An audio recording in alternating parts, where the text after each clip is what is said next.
Shalom, salam sejahtera dalam kasih Tuhan. Saya Pendeta Seri Satya akan membawa kita dalam perenungan firman Tuhan pada hari ini, Sabtu 2 April 2022. Sebelum kita bersama membaca dan belajar akan kebenaran firman Tuhan, mari kita bersatu di dalam doa. Kami bersyukur dan berterima kasih atas pemberian dan pengasihan Tuhan dalam kehidupan kami. Sehingga dengan waktu dan kesempatan yang Tuhan percayakan, kami ingin bersama membaca dan belajar akan kebenaran firman-Mu. Persiapkan hati kami untuk menerima kebenaran firman Tuhan, sehingga kami boleh belajar untuk melakukan kebenaran kasih Allah di dalam hidup kami. Berfirmanlah Tuhan, kami siap mendengarkan. Amin.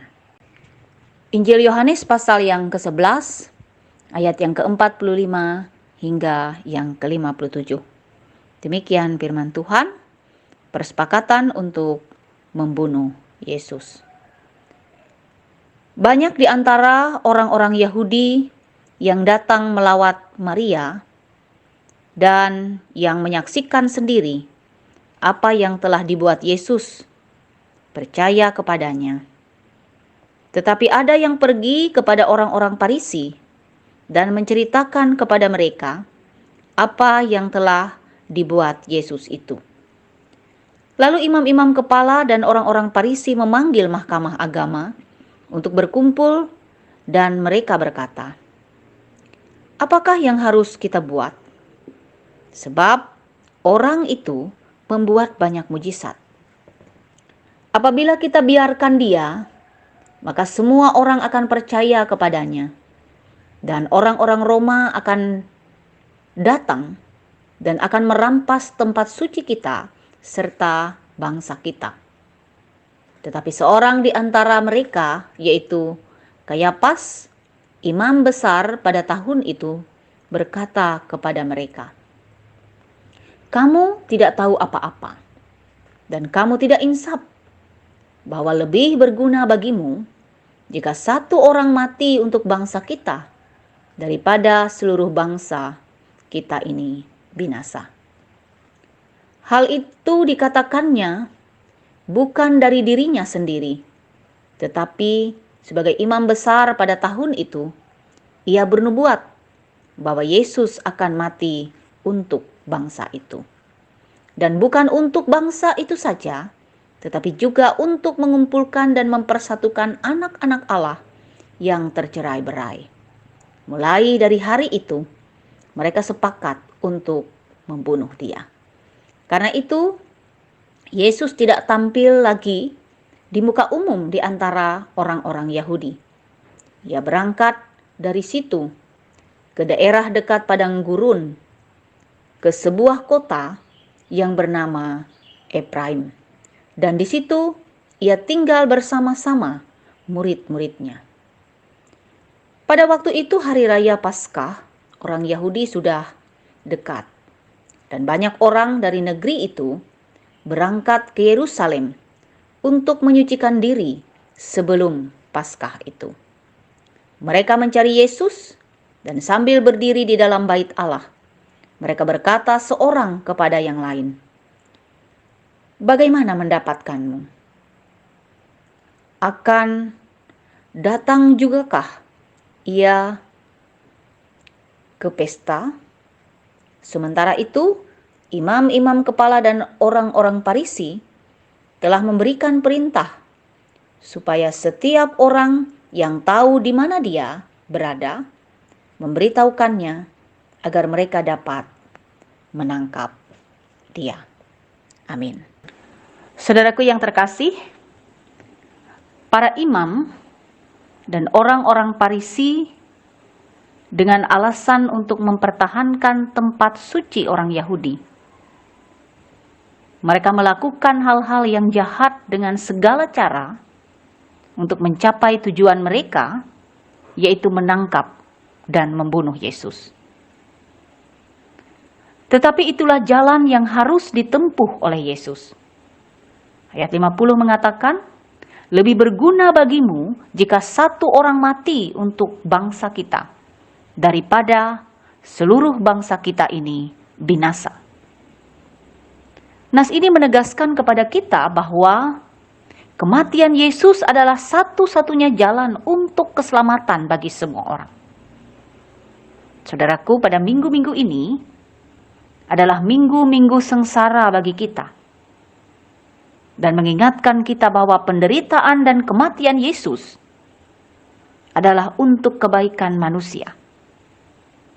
Sehingga manusia beroleh keselamatan di dalam Dia. Karena itu saudaraku yang terkasih, apa yang dilakukan oleh orang-orang Farisi dan para imam juga menjadi bagian perenungan yang harus kita pahami. Agar dalam kehidupan kita pun, kita ada dalam kasih dan kesetiaan yang sungguh kepada Allah. Karena bisa jadi ada hal-hal yang terjadi dalam kehidupan kita yang sebenarnya adalah rancangan-rancangan yang jahat yang ingin kita lakukan di hadapan Allah. Walaupun dalam versi yang berbeda seperti yang dilakukan oleh para imam dan orang-orang Farisi. Kita diajak dan dibawa melalui nas ini karena Allah menginginkan umat-umat Allah beroleh keselamatan di dalam Dia. Ayat 52 mengatakan, untuk mengumpulkan dan mempersatukan anak-anak Allah yang tercerai-berai. Karena memang tidak semua orang yang mengaku percaya kepada Allah di dalam Yesus Kristus sungguh-sungguh menjalani kehidupan percayanya di dalam iman yang sungguh di dalam Tuhan. Dan ini menjadi bagian yang membawa kita untuk bersama belajar hidup dalam ketekunan, hidup dalam ketaatan, hidup dalam kesetiaan yang sungguh kepada Allah di dalam hidup kita.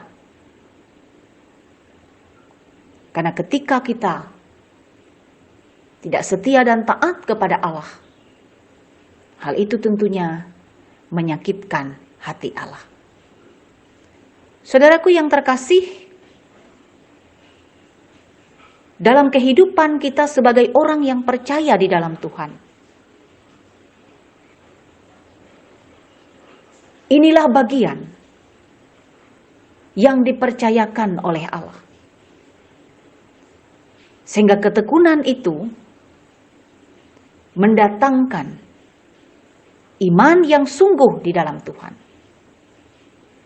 Sebagai contoh misalnya, dalam keseharian kita sebagai orang yang percaya di dalam Tuhan. Mungkin ini sebagian kecil dari apa yang bisa kita lakukan dalam kesetiaan dan ketaatan kita kepada Allah. Misalnya, rajin berdoa,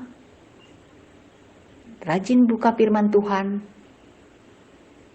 bukan hanya membaca atau bukan hanya hafal akan firman Tuhan, tetapi juga memahami dan melakukan dalam sikap hidup yang benar dalam keseharian di dalam hidup kita.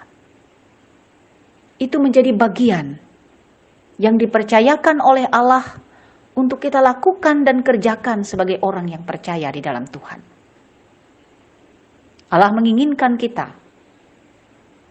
dipersatukan di dalam Dia dan membawa kita untuk terus ada dalam kepercayaan di dalam Tuhan. Kita melihat dari nas ini, Yesus dalam situasi yang berbahaya tetap konsisten di dalam iman kepada Allah. Dan ini juga membawa kita untuk belajar bahwa dalam segala suasana dan kondisi hidup yang kita hadapi, kita tetap ada dalam iman kepada Tuhan. kita tetap ada dalam kepercayaan kepada Allah. Jangan hanya karena hal-hal yang sederhana, kita justru menjauh dari Allah, atau mungkin malah melupakan Allah di dalam hidup kita. Kita percaya dalam pertolongan Tuhan, Tuhan menolong memampukan kita untuk menjadi orang-orang yang sungguh-sungguh menerima keselamatan itu melalui sikap hidup yang benar untuk mengerjakan kasih Tuhan di dalam hidup kita. Tuhan memberkati kita sekalian. Amin. Saudaraku, mari kita bersatu di dalam doa. Allah Bapa yang penuh kasih, terima kasih kami telah mendengar firman-Mu. Dengan keterbatasan pemahaman dan pengertian kami manusia, biarlah pertolongan Tuhan dalam roh-Mu memimpin dan menuntun kami untuk boleh melakukan kasih-Mu di dalam hidup kami. Teristimewa Bapa, pada hari ini kami berdoa bagi jemaat-Mu yang ada di Bukit Nyumbung. Kami percaya Tuhan tahu dan melihat kehidupan dan pergumulan mereka. Tuhan datang dan memberkati hidup mereka. Biarlah seluruh jemaat-Mu ada dalam pemeliharaan-Mu, kuat dan sehat, mampu melakukan aktivitas dalam hidup mereka. Berkat-berkat Tuhan dicukupkan dalam setiap keberadaan dan kehidupan mereka. Pun juga pelayanan yang ada dalam jemaat-Mu. Tuhan yang memberkati, sehingga baik orang-orang yang ambil bagian dalam pelayanan dan seluruh jemaat-Mu boleh bersama bertumbuh dalam iman, kasih, dan pengharapan di dalam Tuhan. Dalam pertolongan-Mu, Engkau yang memberkati pelayanan jemaat-Mu. Bapa yang penuh kasih, kami percaya hidup dan kehidupan mereka dipelihara dan diberkati oleh Tuhan.